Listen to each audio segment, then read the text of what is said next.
Welcome to Music and Medicine. Welcome to Music and Medicine. Welcome to Music and Medicine. I'm your host, Dr. Moshe Lewis.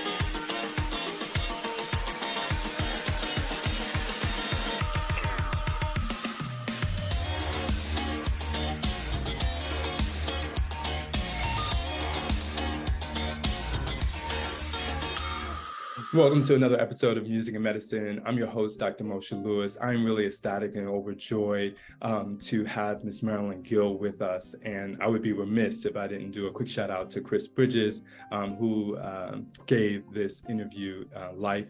And he credits Ms. Gill with giving him his first job in production, and the fact that he still remembers and still really wants to give her that thanks is near and dear to our hearts. He's certainly been vital in this production. But importantly to know, Ms. Gill has been a producer with tons of large networks that you all have heard of, BET, ABC, and NBC, producing shows for them. She was a director of development for another person near and dear to our hearts, who I was watching his interview just yesterday on Kimmel, Eddie Murphy. In that role, she was very responsible for a lot of his key movies, The Golden Child, Beverly Hills Cop 1, 2, 3. We hear the Beverly Hills Cop 4 is just about out. And certainly more recently, executive producer for Urban One, where she has developed the shows, the Urban One Honors, as well as tons of shows for BET that all of us have known to come and love, from their comedy side, A Comic View, and Live at the Apollo, shows of that nature, as well as gospel, which is certainly one of my favorite musics, Bobby Jones gospel, in particular, Sunday's Best. So welcome, Ms. Gill. Thank you. Thank you. It's a pleasure to be here. Sure. You know, I've been looking forward to this. Chris told me about you, and I looked you up, and I'm excited to be here. Marrying music and medicine is what life is all about. Sure. And we're going to definitely get into that and what you mean when you say that. I always like to kind of go back to the genesis. And just before we got on, you were telling me that you're originally from Panama, but that you're also an only child. Just tell me sort of about that experience, because we must imagine that there were elements that were just majestic. Yeah, I grew up basically without television. You know, I'm literally a little girl from the jungle. I mean, we had running water, but it was cold. Right. You know, we didn't have hot water. But I grew up in the Canal Zone, which was the portion of the country that was run by the Americans. Wow. My father was British, and he was a stevedore. Okay. And he worked on a ship, and he landed in Panama, met my mom, and stayed. Wow. So I grew up in a town where most of our fathers were foreigners, you know, and our mothers were Panamanian. So it was a great environment to grow up in. Not having television, not having grown up with television, I think forced me to really use my imagination.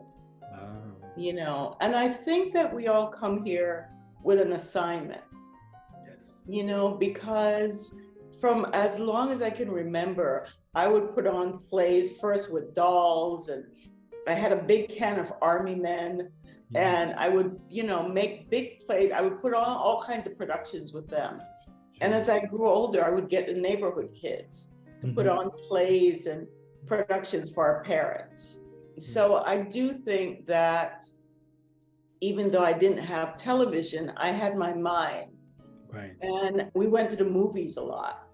And one of the things that happened in Panama was that our movies were always like 10 years behind. Okay, yes.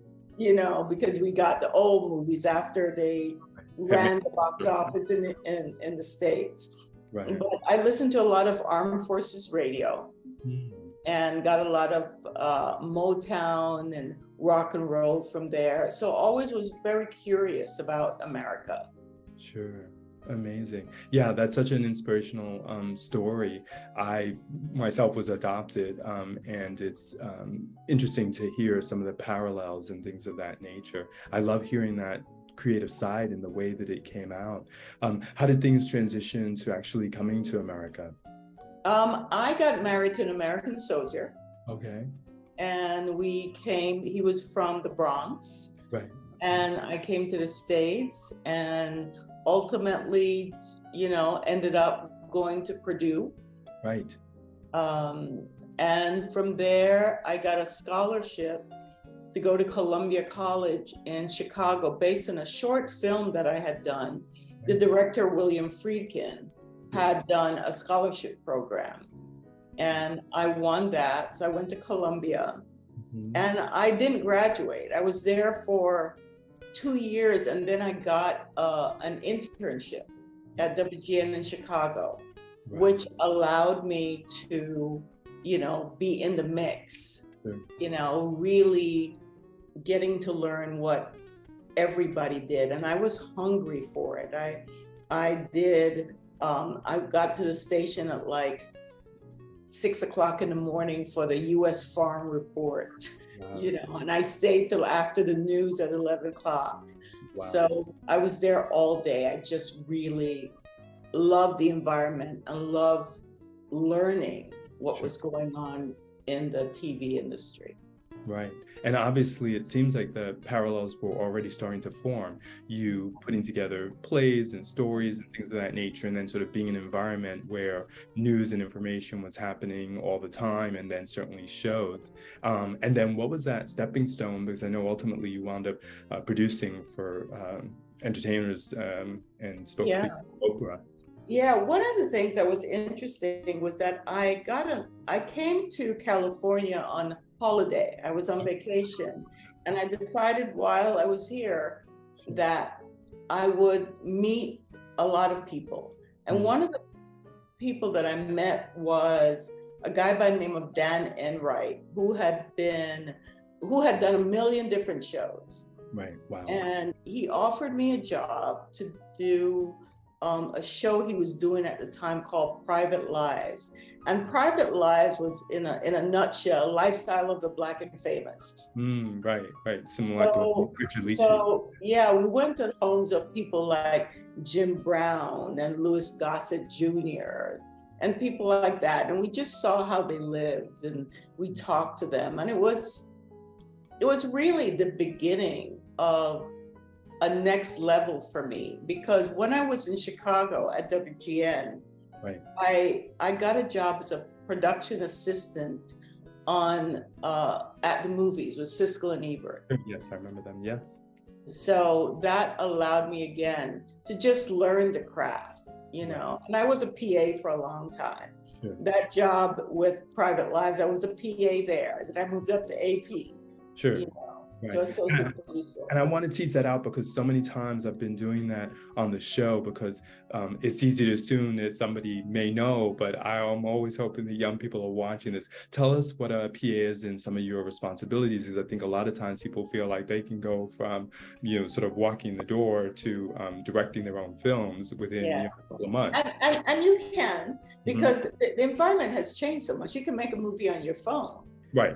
So the environment has changed. I mean, as a PA, as a production assistant, your first line of direction is really to get coffee. Sure. You get coffee, you make copies. You're a runner. You do whatever needs to get done. You do all the grunt work. Right. Sure. And I have to say that I was thrilled to do all the grunt work, because I was just excited to be in that environment. Sure. Today's not the same. I have PAs that come in and, they want to be executive producers, and I get that. Sure, right. I get that, but it's good to learn all the steps. Right. And I've discovered it's a blessing to have come up through the ranks and learn what everybody does. Absolutely. And I want to tease that out. What are some of those things that you felt that you learned that you were able to then really transform into some of the work that you ultimately did do as a producer and then an executive producer? One of the things that I learned is something that I brought with me from Panama, and that is just be respectful to everybody. So I treat the janitor the same way I treat the A-list star.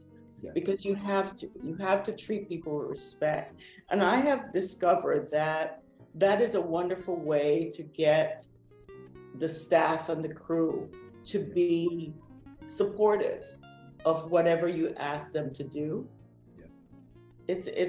It becomes a familial kind of environment if you're kind to everybody, you know. And that doesn't mean I'm a pushover, because if it isn't working, then it isn't working, right, and you'll get fired. But I think it's important to be respectful to everybody you work with, regardless of their title. Sure. So we were talking about sort of that transition from being a PA to an AP, sort of help us define that a little bit, and sort of how the responsibilities changed at that next level. So as a PA, like I said, you do a lot of the grunt work. There's a lot of running around. You get lunch, you make coffee, you make copies, you run errands, you pick up dry cleaning, you do whatever it is that the stars and the staff above you need you to do. Right. As an AP, then you start getting into more research. You know, you do research more on the stories that you're working on, whether you're researching the life of LL Cool J or whether you're researching Black history. You know, you start finding ways to really expand on whatever stories that are being pitched and produced at that time. So you start getting more involved. You start becoming much more a part of the team. Not that you're not part of the team as a production assistant, but you're more in the mix. You get to really see what is going on, you know, and contribute as much as your bosses will allow you to. Right. And then when do you feel that next sort of pivotal step came, and how did that come about? I think I went from there to, I got a job on Montel as a producer. I think Montel might have been one of my first producing jobs. I was there for a long time. And then I got a job as a producer at Oprah. Right. And then from there I got, because King World produced both Oprah and they had started Rolanda, yes, they moved me to Rolanda as an executive producer. So that was my first executive producer job.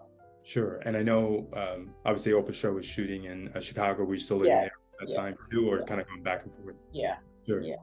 And then how did that ultimate leap to Los Angeles occur? I was with Rolanda for, I think, 4 or 5 years, however long the show was on. Right. And then the show got canceled because we were in a glut of talk shows. Mm-hmm. You know, there was just, and talk shows had become really kind of mean-spirited. Mm-hmm. You know, it was like, who could out-sensationalize the other? Sure. And it wasn't enjoyable anymore. You know, we weren't doing the kinds of shows that we initially started. Rolanda is a journalist. Yes, exactly. You know, he's a journalist and an amazing host. Yes. And we just started doing, in order to keep up, right, it's kind of like we had to do shows that none of us was really comfortable doing. Sure, right. So we moved on from there. And sure, then I came out to LA, and I got a job as I got a temp position. I went to a temp agency and I got a job at Eddie Murphy's company as a receptionist. Right. And one thing led to another, and he kept me on, and I started to do receptionist work and secretarial work, and then I started reading scripts and giving notes until I became their director of development. Sure. And I want to sort of parallel that, because I think there's another pearl here, where here you had been a producer on several shows and well-known people, Roseanne, Oprah, Montel, Rolanda, and then ultimately executive producer on Rolanda's show, and the willingness to, in making a transition to just another city in this case, not necessarily in stature, to be willing to take work just to in part maybe be willing to work with the artists and allow the opportunity to grow. Just what things about your personality and how did that transition occur for you? Because many people have said, not me. Look at my resume. Yeah, I think that again, it's just the love of the business. And I think being a foreigner, having been born in another country, you really are appreciative of being in America and the opportunities that you're allowed here. You know, I'm getting ready to go to my 40th high school reunion. Wow. And it's interesting because a lot of my classmates stayed in Panama. Sure. And it's interesting because the same kinds of opportunities that you have here, they're warning me, you know, because I haven't been home for a long time, that don't expect it to be like this and don't expect it to be like that. I have no expectations. I'm just really excited to go back and see what's there. I'm going to do a video journal. Oh, I love that. Oh, that's so amazing. Yeah, I wanted to kind of give inspirational. Like I said beforehand, I don't usually do virtual backgrounds because sometimes they can be a little bit I felt like, oh, this will just be a sort of gets me ready for home. Yeah, absolutely. Kind of also helps get the meditative juices flowing. Yeah, I think you unpacked so many important things there, that willingness to learn. And then also I sense, even though you're very modest about it, I want to talk about this concept because it's come up now 2 or 3 times indirectly, but I'd like to put a hammer to it. The concept of patience, being willing to put in the work and allow time, because you didn't, even in being the executive producer with Rolanda, you stayed the course despite the complexities, like you said, as the environment changed. And here now again, sort of putting in and being patient enough to be willing to start off and work over time with Eddie Murphy's production company. Yeah, working for Eddie was great. I mean, it was a lot of script reading, a lot of secretarial work, and still a lot of going to get lunch.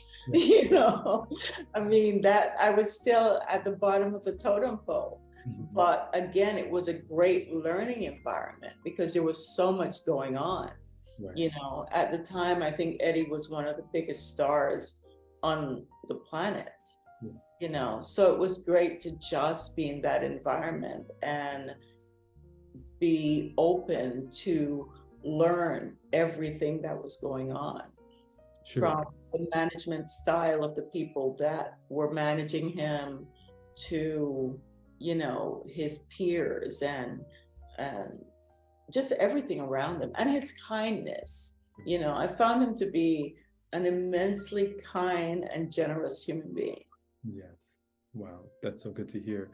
I wanted to talk a little bit too, just about some of that nitty-gritty work that's involved in sort of what you found in this case, you know, working on scripts. I mean, movies like The Golden Child, which are now, you know, classics, and certainly obviously the Beverly Hills Cop franchise, the fact that they're still making versions and wanting to really sort of finesse scripts, or to be able to have input, or to be able to really sort of bring your flavor, culture, understanding of what could work. Sort of how did all of that come together?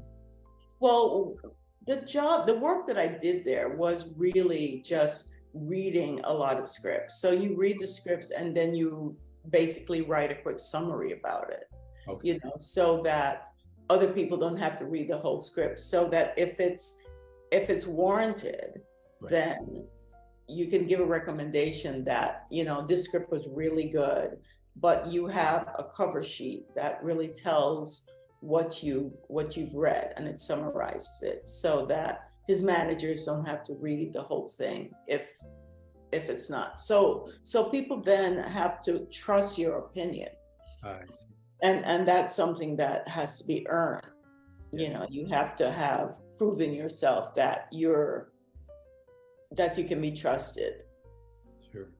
And if I'm not mistaken, then you ultimately transitioned to BET and was involved heavily in producing shows there as well. Right. Yeah. I was at BET for, I think, like 17 years. You know, I did a lot of different shows for them over that time. you know, and it's an exciting time. It was an exciting time because there was, at one point, I think I was doing 3 shows at a one time.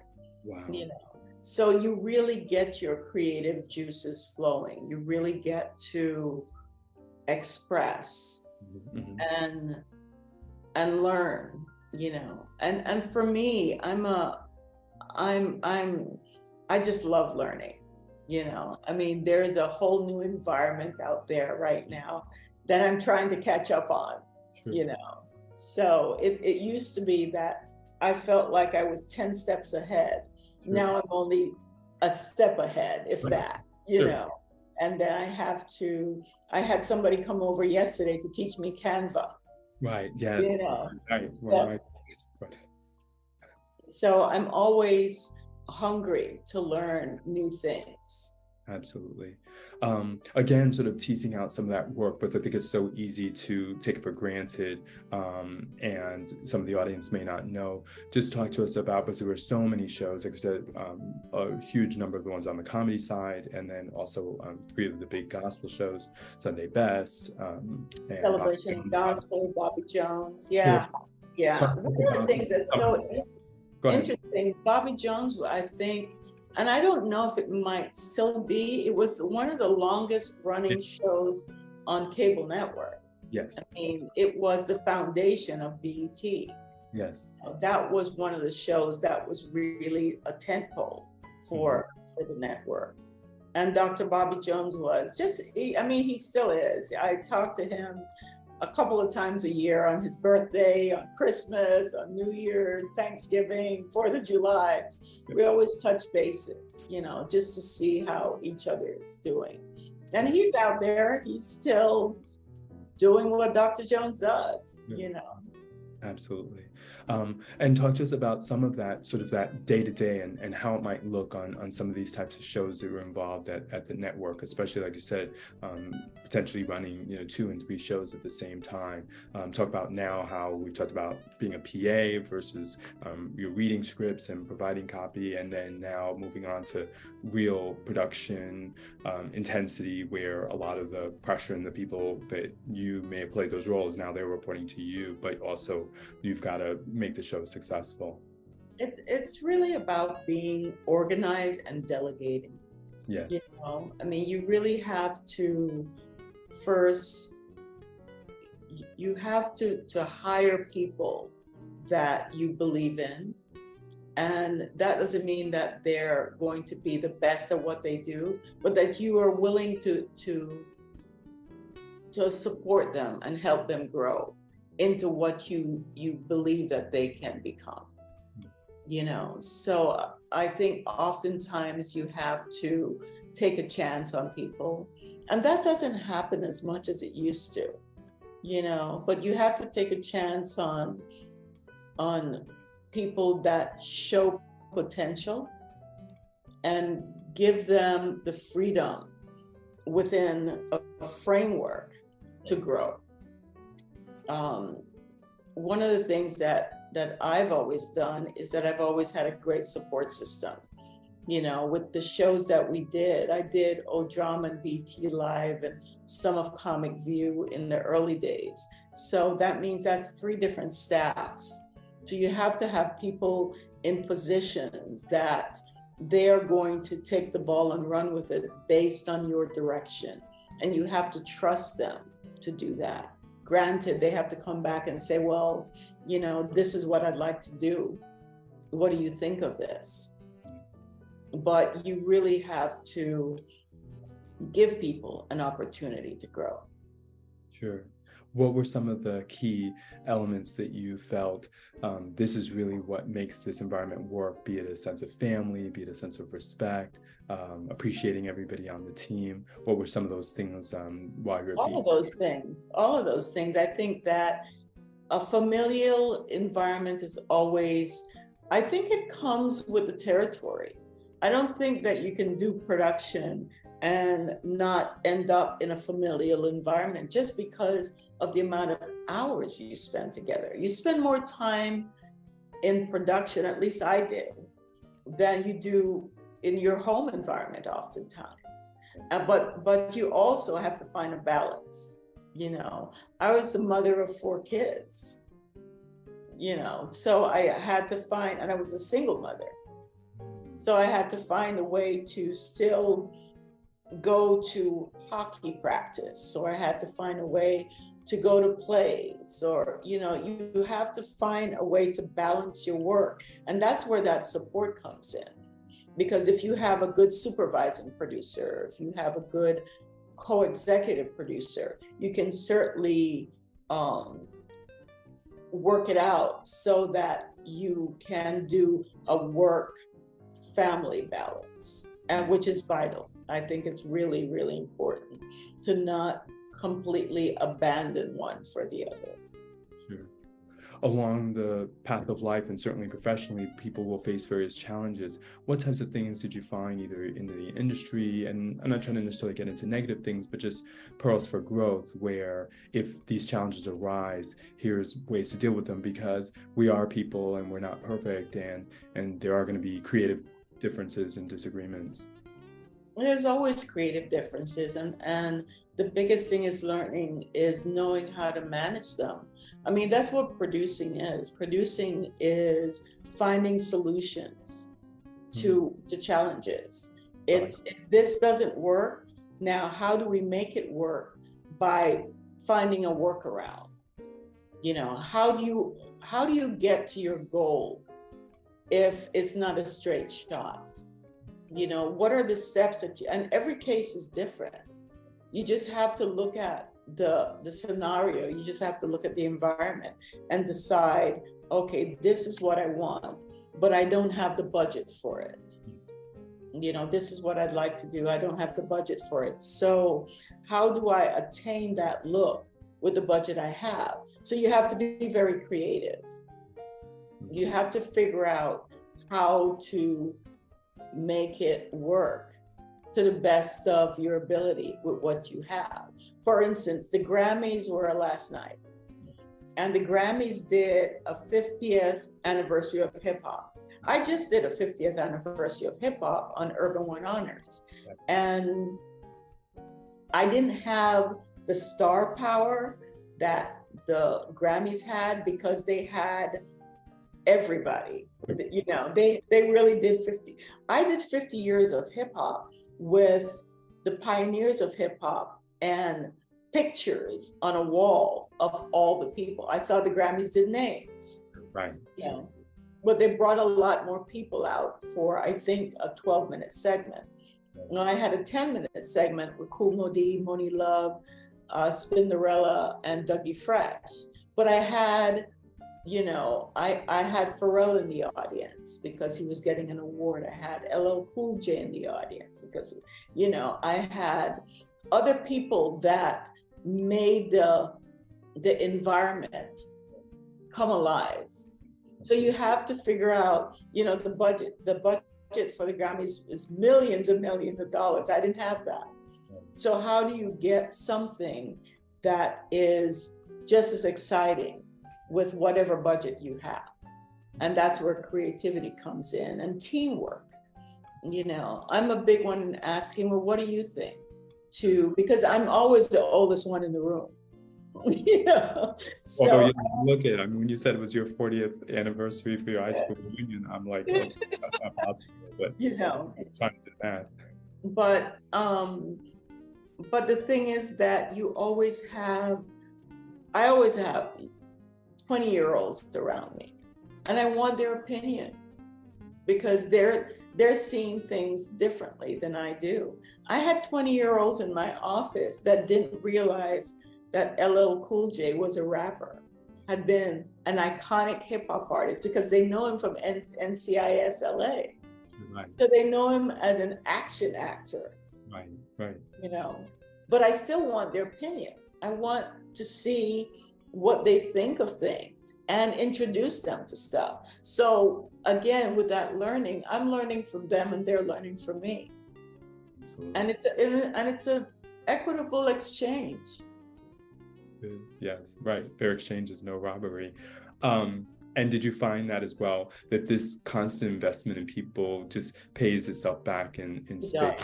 that seeing their growth, not necessarily something so tangible per se, although that may happen from time to time, but that you really are sort of enriching their lives and careers, and ability to go places that, like you said, giving them a chance that may not have been possible, the same way that people gave you a chance to go to places you maybe were just dreaming of. Yeah, you have to pay it forward. Yes. I love that. And then talk to us about this transition to Urban One, because I saw that episode with Tank and the Icon of the Year award going to LL, and the man is also receiving awards. I mean, what I loved about it, to be quite honest, because I always can appreciate the difficulty of doing an award show, the length of time, people's attention spans, distractions, this can go on, and really trying to pull together diverse types of music, in this case, into a show also is certainly critical. And I thought Tank, who's really continuing to increase in popularity, but really is a great singer, was phenomenal as a host. And the show overall just had that energy, especially, and this man knows how to bring it. It was just really, I like the way that you did it with the tributes and things like that. Thank you. I mean, again, it's about planning, I mean, we start planning this show. We tape in December, and we really start planning I start talking about this show probably in June with the network. Okay. And we start figuring out what the theme is, who's going to be honored. And then we have like weekly meetings, and we keep growing it, seeing what works, who we're booking, what their schedule is. It's a lot of planning. You have to do a lot of planning to figure out the people that you're going to get, how you're going to get them there, working around their schedule, making it all work. Like I said, producing is a lot of managing. It's a lot of managing challenges. And what music shows is it's the publishing. Publishing is very expensive. Yes. So it's trying to figure out all the music that you want for the show, and how to best achieve that. What are you going to get? Absolutely. And then I want to sort of look back and forward. Looking back, what do you feel have been some key moments where you're just so happy to have been in the room or to have been in charge or part of the process? Well, I was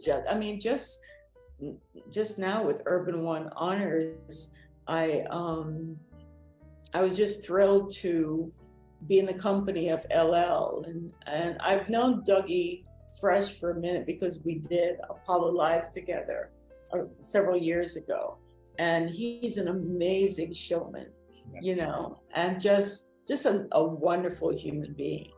So it was great to work with him again. He was instrumental in guiding that hip hop segment so that we got what we wanted.